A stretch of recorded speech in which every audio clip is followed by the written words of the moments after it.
स्वर्णम सूत्रदेव पवन अभिनंदन वंदन कोटि नमन हे पवन देव इस पवन पुत्र को प्रभु उड़ने की शिक्षा दो। हे वायुदेव वायुनंदन को हम पर छूने की शिक्षा दो।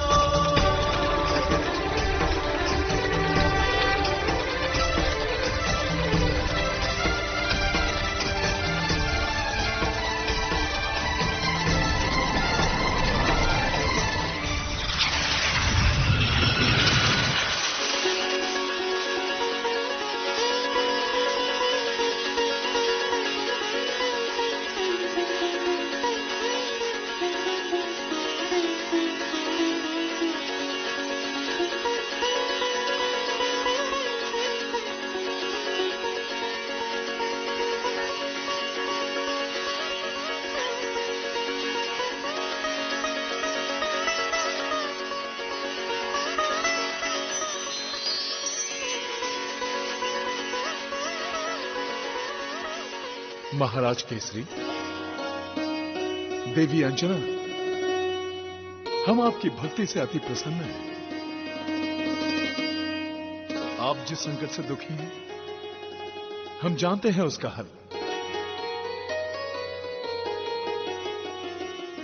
आप चिंता ना करें, उसका निदान हम स्वयं करेंगे। मैं पवन देव स्वयं अपने पुत्र मारुति को उड़ना सिखाऊंगा। मैं पवन देव स्वयं अपने पुत्र मारुति को उड़ना सिखाऊंगा। महाराज केसरी, क्या हुआ? आपको प्रसन्नता नहीं हुई? हे पवन देव, आपके आशीर्वाद से ही हमें मारुति की प्राप्ति हुई है। आज मैं कुछ चिंतित हूं। किंतु अब कैसे चिंता केसरी जी? मैंने उसका हठ पूरी करने का वचन तो दिया है। प्रभु, उड़ने के लिए कठोर तपस्या साधना के द्वारा पृथ्वी के गुरुत्वाकर्षण शक्ति को नियंत्रित करना होता है। वायु को साधना पड़ता है, जो बड़े बड़े ऋषि मुनि कठोर तप करके भी नहीं कर पाते। तो प्रभु, मारुति इतनी कम आयु में कैसे कर पाएगा? इसकी चिंता आप क्यों करते हैं महाराज केसरी? तपस्या का फल और सिद्धियां तो देवताओं की कृपा से प्राप्त होती हैं।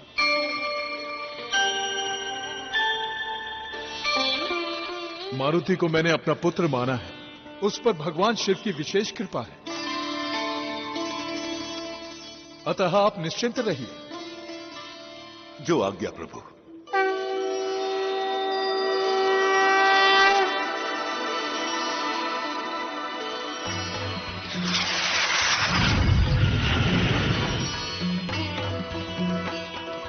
केसरी, अब हमें मारुति के हाथों कुल देवता पवन के गुरु पूजा के यज्ञ की तैयारी करनी चाहिए, ताकि पवन देव अपने मारुति की विधिवत शिक्षा आरंभ कर सके।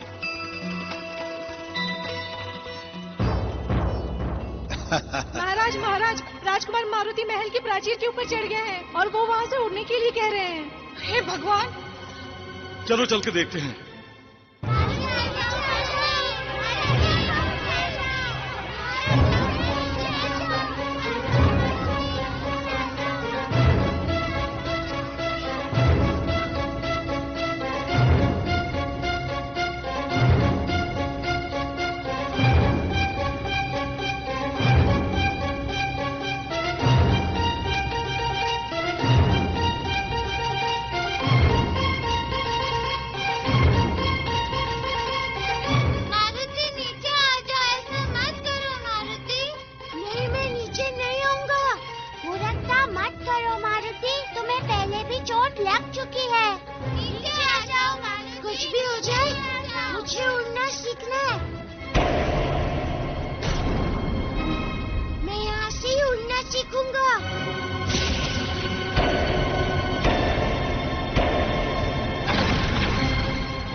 मारुति, पुत्र नीचे आ जाओ।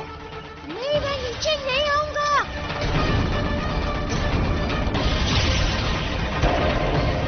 मुझे उड़ना सीखना है।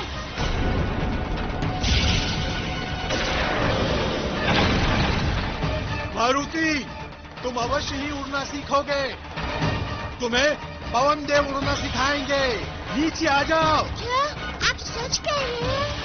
हाँ मारुति, पवन देव ने वचन दिया है कि वो खुद तुम्हें उड़ना सिखाएंगे। नीचे आ जाओ मेरे लाल। ठीक है, यदि पवन देव मुझे उड़ना सिखाएंगे तो मैं आ जाता हूँ नीचे।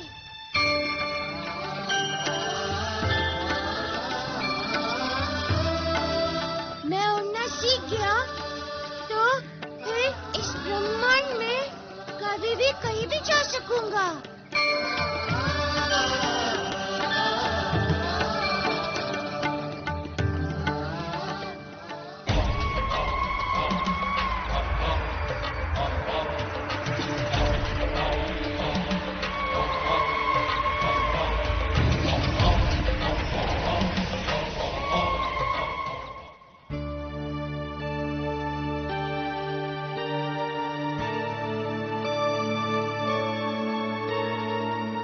मंदोदरी, कहाँ जा रही हो?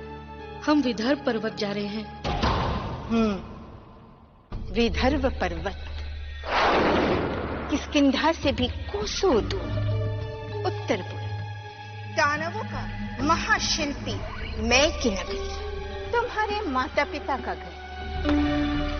किंतु तुम्हें आज अपने माता पिता की याद कैसे आ गई? माता पिता की याद तो सभी को आती है ना राजमाता। मंदोदरी, तुम्हारे परिवार से हमारे सारे संबंध उसी दिन समाप्त हो चुके थे जिस दिन रावण तुम्हें अपनी शक्ति के बल से लंका ले आया था और तुम्हारे पिता ने सारे संबंध तोड़ दिए। तो आज किस संबंध को जोड़ने जा रही हो तुम? माता पिता के साथ बच्चों के संबंध कभी समाप्त नहीं होते राजमाता। हाँ, उन्हें क्रोध आता है, किंतु कुछ पलों के लिए, जो आंसुओं के साथ बहकर निकल जाता है।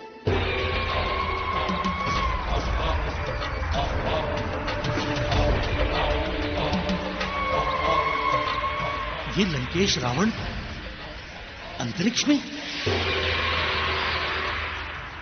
देवराज, इसे परमपिता ब्रह्मदेव से वरदान मिला है कि ये तीनों लोकों में विचरण कर सकता है।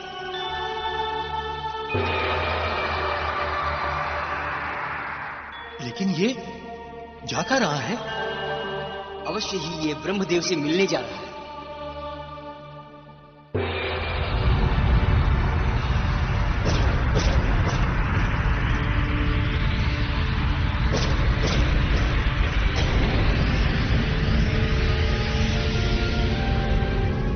स्वामी, रावण को ब्रह्मलोक जाने से रोकना चाहिए, नहीं तो वो ब्रह्मा जी से मारुति के बारे में अवश्य पूछेगा। देवी, हम उसे पूछने से कैसे रोक सकते हैं? स्वामी, रावण ने यदि मारुति के बारे में पूछा कि वो कौन है, तब उसे पता चल जाएगा कि मारुति में आप ही का अंश है। यदि रावण ब्रह्मदेव से प्रश्न करेगा तो उसे उत्तर अवश्य मिलेगा, किंतु ये रावण पर निर्भर करता है कि वो क्या प्रश्न करेगा।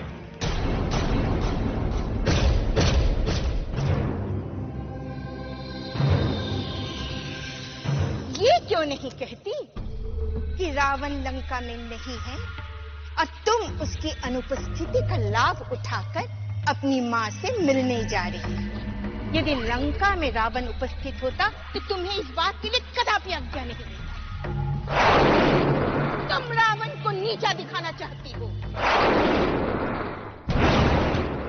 ये आप क्या कह रही हैं राजमाता? आप आज तक मंदोदरी को समझ ही नहीं पाई।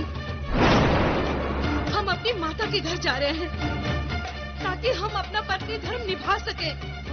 अच्छा,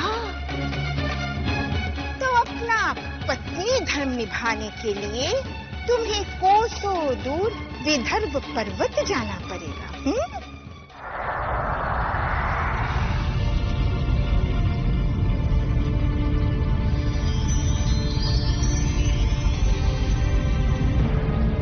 परमपिता ब्रह्मदेव, दर्शन दे अपने भक्त को। दर्शन दे परमपिता।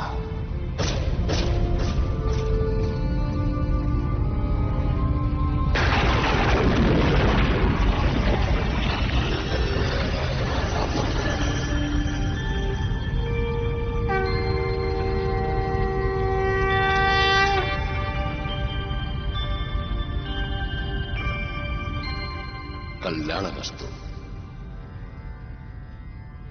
रावण, तुम यहां?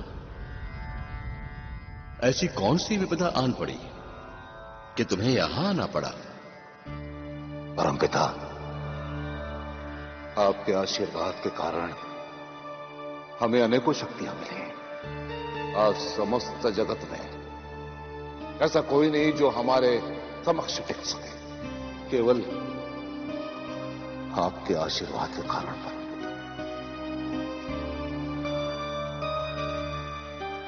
किंतु आज एक बालक ने चिंतित किया है, जिसके पास कुछ दिव्य शक्तियां हैं।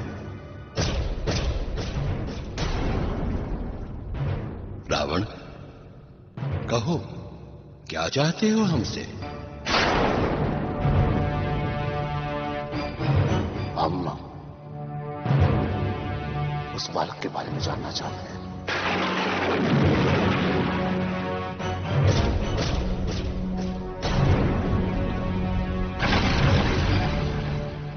क्या जानना चाहते हो? हम केसरी के पुत्र मारुति के भाग्य के बारे में जानना चाहते हैं। हम केसरी के पुत्र मारुति के भाग्य के बारे में जानना चाहते हैं। बताइए हमें, क्या लिखा है उसके भाग्य में? बताइए परमपिता। देखा देवी, हमने आपसे कहा था ना कि रावण के प्रश्न पर ही उसका उत्तर निर्भर करता है। रावण ने तो ब्रह्मदेव से मारुति का भाग्य पूछा है, मारुति कौन है ये नहीं पूछा। रावण, इस संसार में कोई भी किसी का भाग्य नहीं जान सकता। कोई भी किसी का भाग्य नहीं जान सकता है। परंतु आप तो स्वयं भाग्य विधाता हैं। आपको सबके भाग्य के बारे में पता है परमपिता। बता दीजिए हमें। हाथ जोड़कर विनती कर रहे हैं आपके सामने। क्या लिखा है उस बालक के भाग्य में? रावण, हम सृष्टि चक्र के नियमों से बंधे हैं, अतः हम तुम्हारे इस प्रश्न का उत्तर नहीं दे सकते। हम तुम्हारे इस प्रश्न का उत्तर नहीं दे सकते। तो वैसे भी हमने जो भी लिखा था वो अब भूतकाल हो गया है, जो अब काल के अधिकार में है।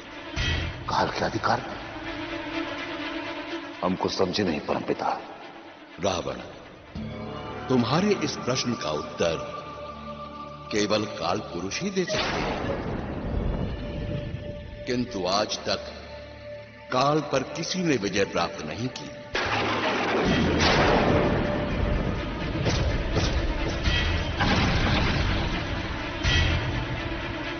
काल पर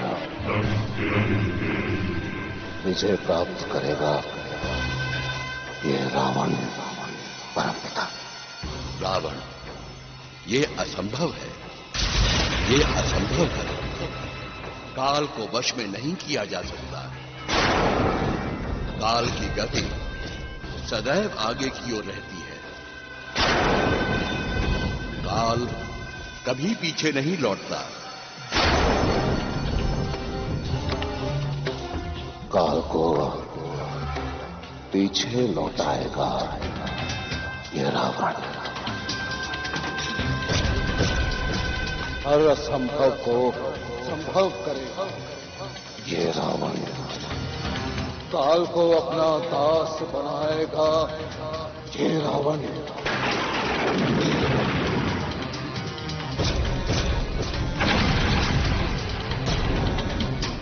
वरदान बनाकर इसी प्रश्न का उत्तर पूछेगा। हे रावण परमपिता, आशीर्वाद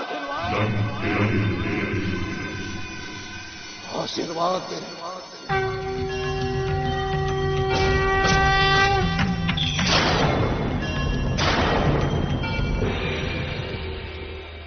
अपने सुहाग की रक्षा के लिए स्त्री कहीं भी जा सकती है।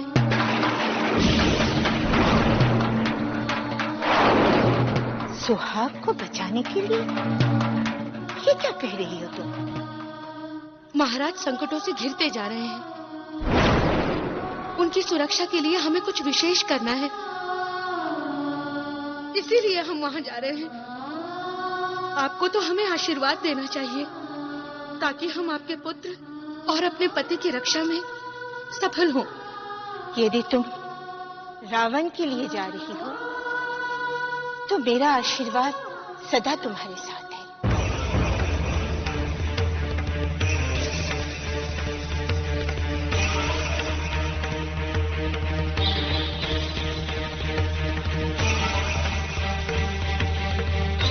हो सकता है तुम्हारा पत्नी धर्म, तुम्हारा सतीत्व बल मेरे पुत्र की रक्षा करे।